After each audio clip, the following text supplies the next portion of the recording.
Hello everyone, in today's video we are on Dextra and we are going to be talking about Concord again. And I do feel like I'm kind of beating a dead horse at this point because it's literally dead, but with this story, I was originally going to do this story and then there's an update to it. So I thought it'd be interesting.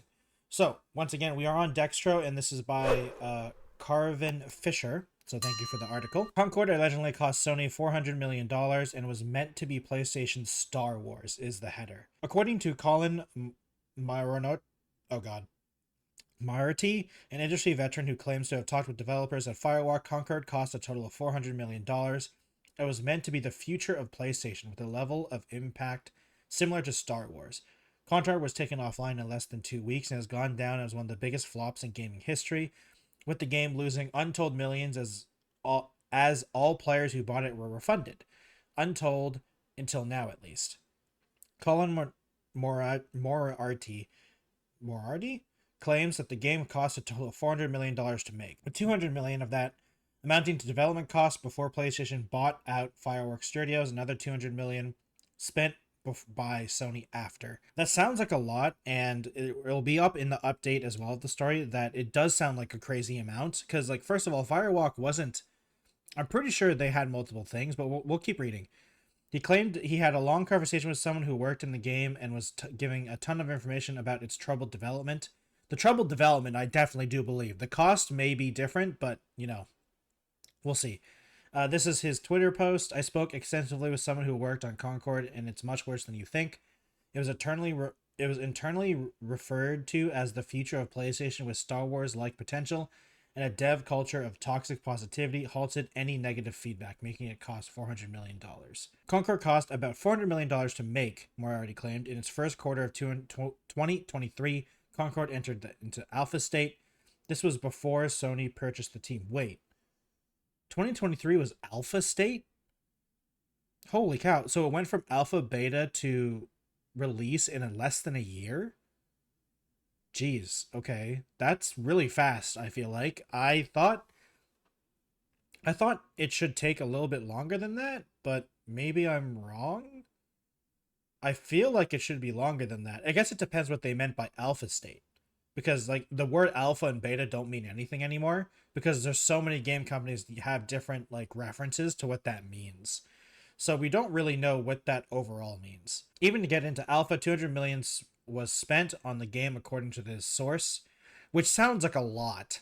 Because, like, even, like, I don't know, that sounds like a crazy amount. This game was in laughable shape when it was shown.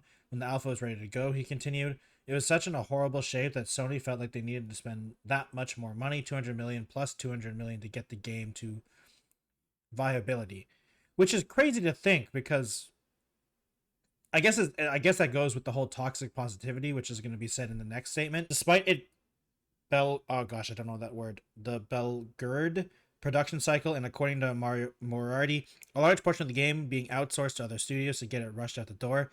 Sentiment about the project internally suffered from toxic positivity. Now, I have heard this from a couple of projects before, and it really does seem like Concord. It does kind of make sense that a toxic positivity attitude towards it that's what would have to happen in order for this to come out, because, like, everyone knew this was not going to work. Everyone knew it.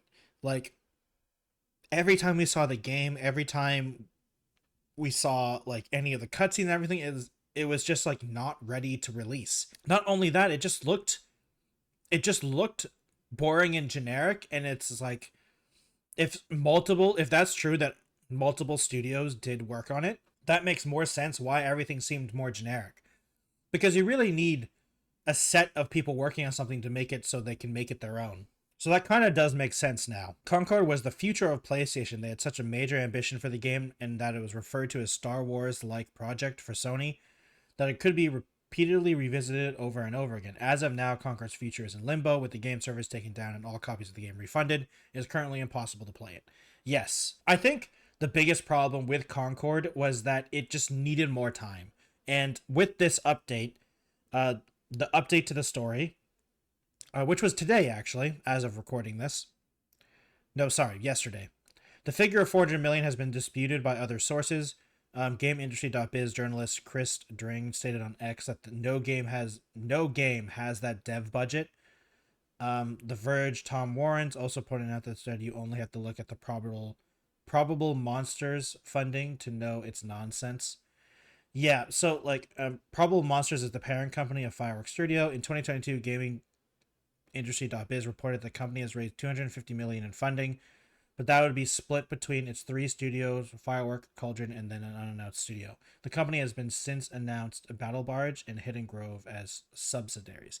So it looks like the number. Okay, first of all, we know Sony did buy them for $200 million. I'm pretty sure. Sony bought Fireworks Studios for a decent amount of for a good amount of money, and it might have been 200 million. But the 200 million budget for a game is crazy, and it's like no way that happened, which makes sense.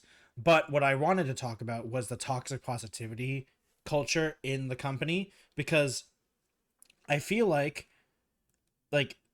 Concord had such Concord I think had potential as being, I don't know if the future of PlayStation or Star Wars like project for Sony. I don't know. I don't think it had that potential, but it had potential to exist and have a player base that wasn't less than 1,000 players. And I think the problem is that they were just, it seems like they were afraid to say something negative. And because like the gameplay from what I saw was like not bad. And the problem is that the game it needed more time. It just needed more time to develop into its own thing. The problem is that they rushed it at the door, and then they realized, oh, no one's gonna play this. And it does seem like it kind of just got cut off right away. And I hope Concord has its second chance, but it needs to figure out what it wants to be. Because you are a 5v5, like I think the biggest problem is that they were a 5v5 hero shooter that came out without a payload game type. And it's like, okay, you don't have a payload game type, so what are you? And then they had a search and destroy mode, which doesn't really work with a hero shooter in my opinion. Like, I don't know, like it feels weird when you're going for the tank DPS support trifecta of classes, you doing a search and destroy mode, because like Valorant is a hero based FPS, but there is no like support in Valorant or DPS or sorry, there is no like tank in Valorant. It's, I mean, I guess there is support because like there's flashing and smokes that could be technically counted as support, but like not the traditional healer type support that you would traditionally think of like an Overwatch, right? But so this game that had its main game mode or its like competitive mode was a search and destroy mode that didn't make sense. And it's like they're trying to jam too many things into it, and that seems like something that you would try in an alpha state and then say, okay, this doesn't really work, and then try something else. But the problem is I feel like the game was released in an alpha state, and even though the game performed in terms of